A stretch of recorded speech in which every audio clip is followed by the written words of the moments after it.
The union has been holding information pickets at several downtown locations, including here outside the Wellesley Community Center. And with just 7 days left to go before that deadline hits, we're getting a better idea of what a work stoppage would look like. The City of Toronto operates 39 childcare centres, all of which would be closed in the event of a work stoppage. That means 1,600 kids in Toronto would be without childcare, and parents would be scrambling if the city's inside workers hit the picket lines. Rec centers would also be shut down and programming would be cancelled. And that includes, because of the timing of this, potentially the March break camps and activities that are city-run or held in city facilities.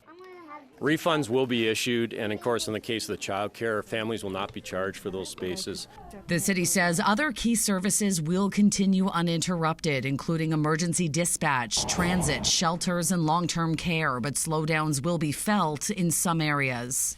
Yes, across a number of services, there may be a reduction in the time to receive the service, but we have contingency plans in place to ensure that the work continues. What do we want? Fair contract! When do we want it? Now! This comes as QP Local 79 gears up for a labor battle that could begin next Saturday. Throughout the day, information pickets were held at several downtown locations. I think it's important for the public to understand that we are not just fighting for ourselves, but we are literally fighting to save the public services of the city that have been in decline because of decades of austerity and underinvestment and mismanagement.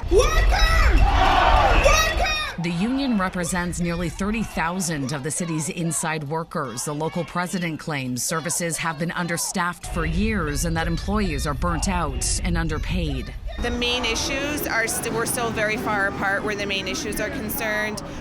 Wages, obviously, and wages are tied to solving the retention and crisis issue in the City of Toronto. So we're quite far apart where it comes to the big ticket items.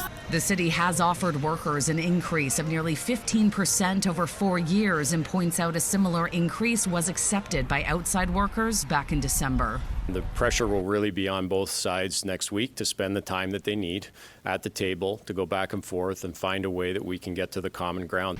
The good news here, there is still time for this job action to be averted. There's still a full week left of negotiations, and I'm being told the two sides will be back at the bargaining table on Monday.